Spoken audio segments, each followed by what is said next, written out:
Yeah, I don't know what to say about this movement to create a larger field I don't know how you watch this event and say that it needs any fix.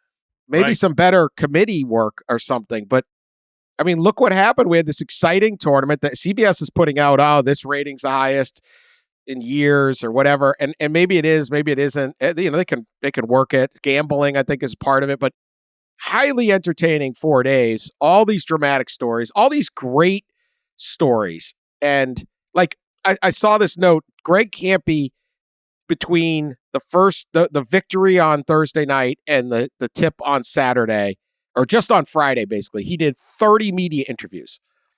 He was calling into every radio station promoting his school, right? Local around Michigan and all over the country, and he's calling in and he's doing 30. And it's Oakland University. People think it's in California. It's not. It's a predominantly a commuter school. It's a growing school, but this is your chance. Hype it up. He said, we sold $8,000 in merchandise from people in Louisville. The Louisville fans were supposedly buying Oakland U merch to I can 100% believe that. 100%. Yeah. How do you sit there? I don't care how much you care about money. You have to be like those dudes from Billions or something, or Wall Street, and go, I don't know. I think if we could only, can't you just be hey, let America have this? This is fun. Right. This is can't you see that this is part of it? It's Oakland, it's St. Peter's, it's Abilene Christian, it's whatever the hell it's going to be next year. Everyone loves it. Everybody loved the Oakland story. Yes. Except the Kentucky fans. But that's the point. Right? They're paying their coach 3 times the entire budget of the program. If your head coach is making more money than what the entire program spends, you shouldn't lose, but you can in basketball. It's what makes it so great. It's just I don't know what Greg Sankey's phrasing quite is. I don't understand it. It's not just him. It's your mark. It's other people. They aren't acting totally alone.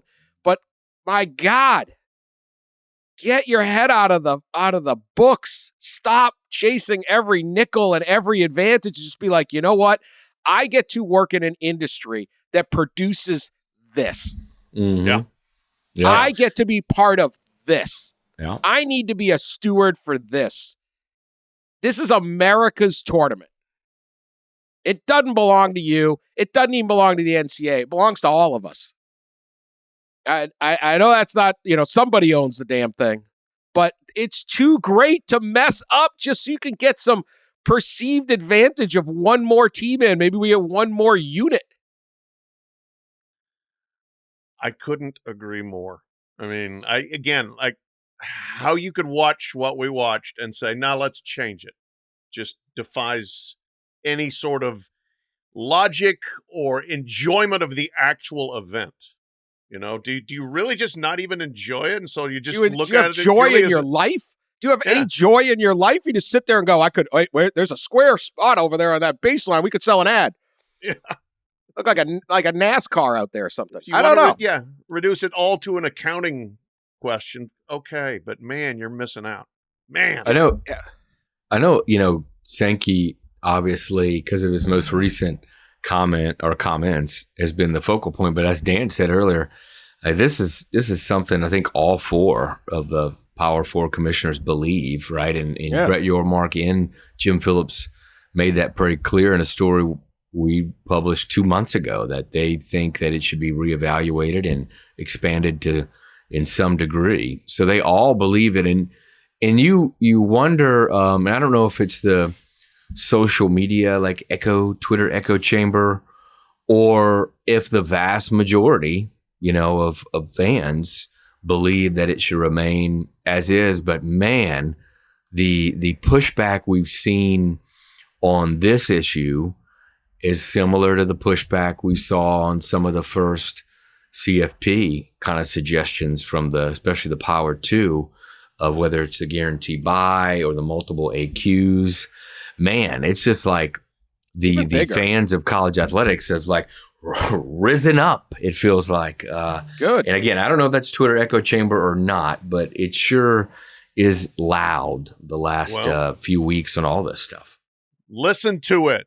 Listen to it, college leaders. And if it is all for them, then they all suck because it's a terrible idea. It's a terrible idea to mess with this tournament. And I will say, they do listen to that sort of thing because one of the anecdotes that Greg Sankey is fond of bringing up as he is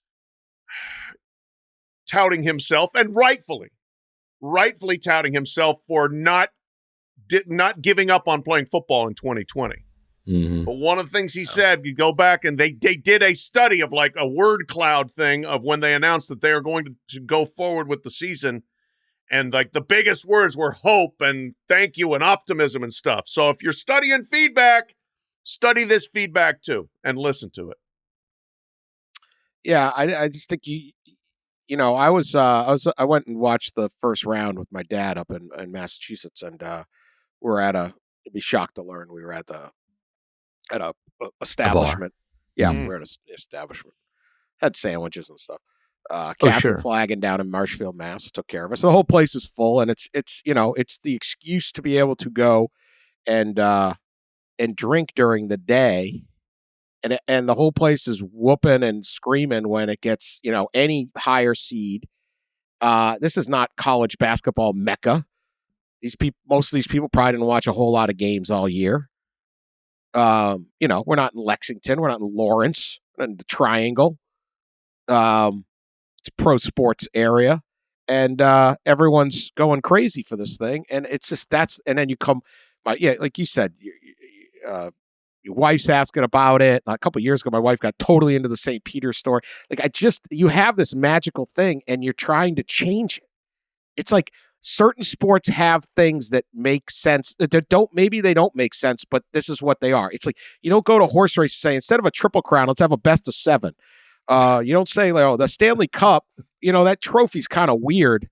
Let's replace it with this. It's got more diamonds in it or something, right? You know what? No, you drink beer out of the cup. Like, you don't say, let's have, let's golf. Let's cut down on the majors or whatever, or let's do a shotgun start and no cuts and 54 holes, you jerks.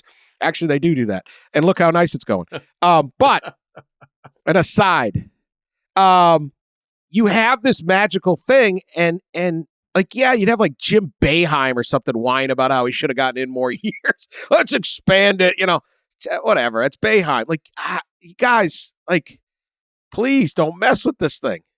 Because if they expand it, and I'll get to this Fran Fraschilla plan, which has zero chance of being done, but it's a great plan.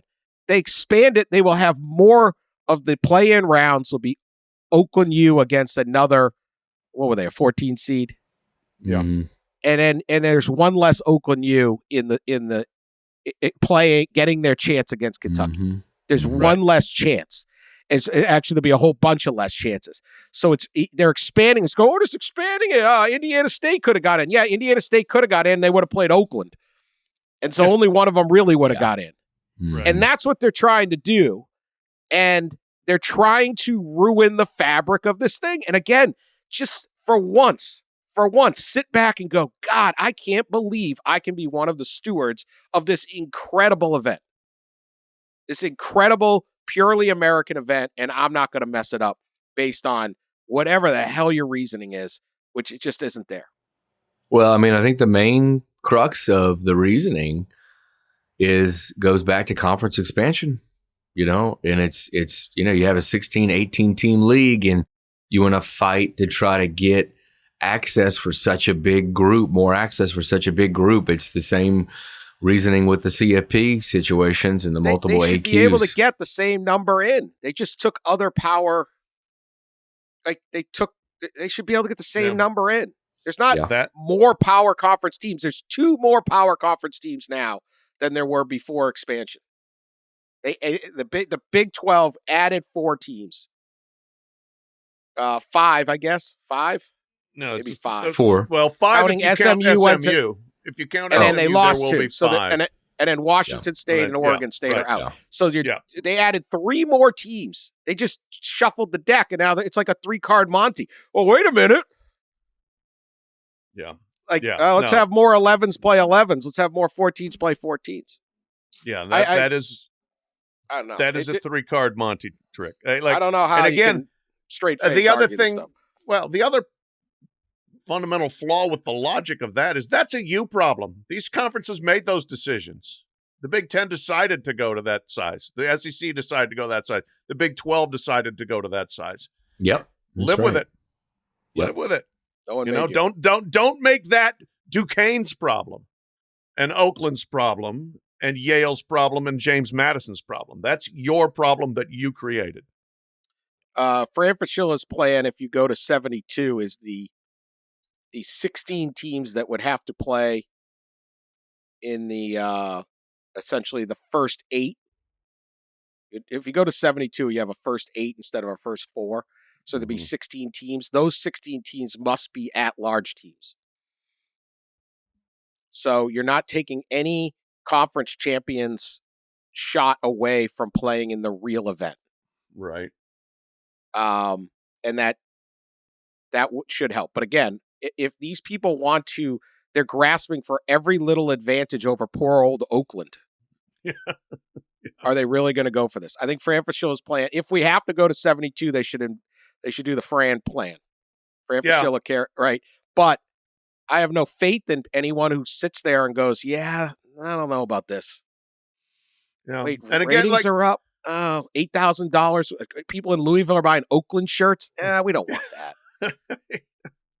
I mean, that's the thing. Yes, if you're going to do this, if you're going to screw up what is working so well, then fine. That's a way to do it. But there's still no reason to do this. You don't have to add teams. There's nothing from a public standpoint that is crying to say, gosh, we wish we had more teams in this. Nothing. Nope, not really. And you're starting to see the pretty loud backlash. Dan, one thing, football kind of thing, because you mentioned Washington State and Oregon State and the Power 5 and all that stuff. And I think it was right after we did our last pod, I was able to report out some new information on Washington State and Oregon State as it relates to the CFP in the new CFP deal, new revenue distribution. But kudos to Washington State and Oregon State and the Pac-12. They at first were going to get around $350,000 a year in annual CFP distribution, which is the smallest amount of any program. They were basically going to get the equivalent of UConn. Those 3 were independents, and we're going to get about $350,000, while Group of 5 teams made $1.5 million, and while former Pac-12 teams made $15+ million.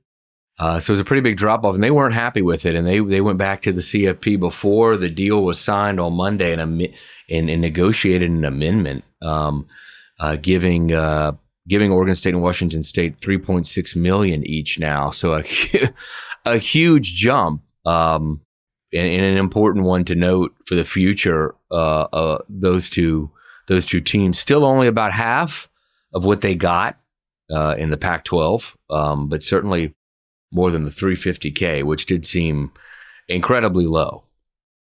They also landed, they're at $12 million and counting in revenue from this NCAA basketball tournament. Actually, it's 18. I saw. 18? Yeah, it's 18 million. Sorry. 18 million and counting. And it's only going to 2 of them.